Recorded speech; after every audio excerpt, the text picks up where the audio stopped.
वीरांगना Rani Durgavati Nauradehi tiger reserve में गिद्धों के संरक्षण के लिए नया प्रोजेक्ट शुरू किया जा रहा है। इसके तहत गिद्ध की भारतीय प्रजाति के 6 चूजों को रिजर्व में 1 वर्ष तक पाला जाएगा।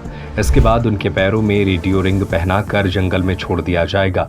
रिजर्व के पाले यह गिद्ध अपने स्थानीय समुदाय, जिसे कॉलोनी भी कहा जाता है, उसमें शामिल हो जाएंगे। Hero HF deluxe self start my RTO बीमा सहित 4,000 रुपए के बम्पर डिस्काउंट के बाद अब 77,500 रुपए में आज ही हीरो HF डिलक्स खरीदें, जिसके बाद वन अमला रेडियो रिंग की मदद से टाइगर रिजर्व समेत आसपास के एरिया में गिद्धों की निगरानी कर सकेगा। टाइगर रिजर्व के deputy director doctor AA Ansari के अनुसार उपरोक्त प्रयास गिद्धों के संरक्षण के तहत किए जा रहे हैं।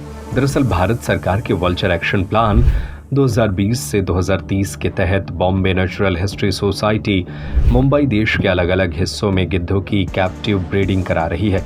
इसी कड़ी में भोपाल के वन विहार में गिद्धों के इन हाउस ब्रीडिंग कराकर चूजे तैयार किए जा रहे हैं। डॉक्टर अंसारी के अनुसार वहां से 6 चूजे यहां टाइगर रिजर्व में लाए जाएंगे। फिर उन्हें प्राकृतिक आवास में रहने वाले गिद्धों के संग रहने की ट्रेनिंग दी जाएगी। इसके तहत उन्हें पहले बोटी कर मांस खाना सिखाया जाएगा। इसके बाद मांस के बड़े पीस, फिर पूरा साबुत जानवर का शव दिया जाएगा।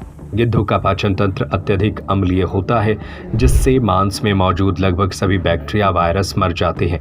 इस तरह से गिद्ध मृत मवेशी या अन्य जानवरों से फैलने वाले बैक्टीरिया वायरस को मनुष्य तक नहीं पहुंचने देते। यही काम लकड़बग्घा, सियार या अन्य जानवर भी करते हैं, लेकिन ये जानवर मानव की पहुंच में आ सकते हैं, जो कहीं अधिक खतरनाक हो सकता है। इसीलिए मृत जानवरों की सफाई के लिए गिद्ध सबसे श्रेष्ठ विकल्प माने गए हैं। गिद्ध कौच एक क्लिफ है। जब आप ये नरसिंहपुर जिले में जो हमारा एक रेंज है डोंगरगांव, वहाँ के बाहरी बाउंड्री पे एक बहुत बड़ा क्लिफ है, तो उस स्थल को गिद्ध कौच बोलते हैं।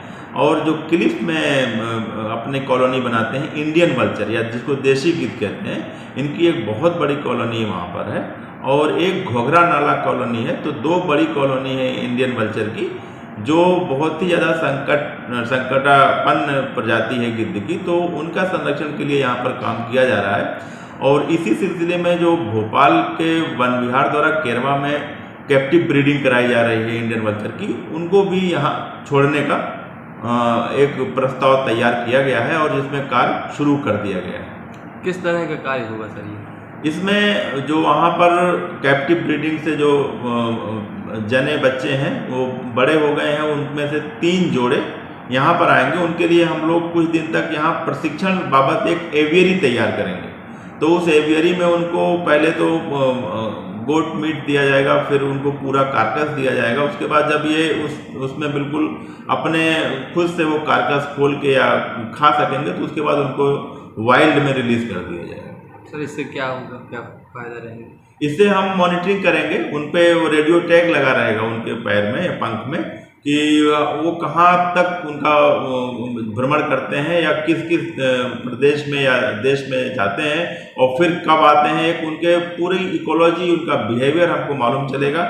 और यहाँ पर हमारा जो उनका मुख्य भोजन क्या है, किस किस गांव में जाते हैं, तो वहाँ पर हमारी नज़र रहेगी कि कोई जो बीमारी करने वाली जो दवाएं हैं, जो नुकसानदेह दवाएं हैं, उन पे हम लोग रोक लगाएंगे और भी अच्छे से उस एरिया को हम लोग मॉनिटर करेंगे, ताकि कोई बड़ी मॉर्टेलिटी ना हो गिद्धों में। तो एक हमारे लिए एक बहुत ही फायदेमंद रिसर्च होगा, क्योंकि नौरादेही आने वाले समय में जब केन बेतवा लिंक परियोजना बन जाएगी, तो वहाँ के गिद्ध भी संभवतः नौरादेही में आएंगे।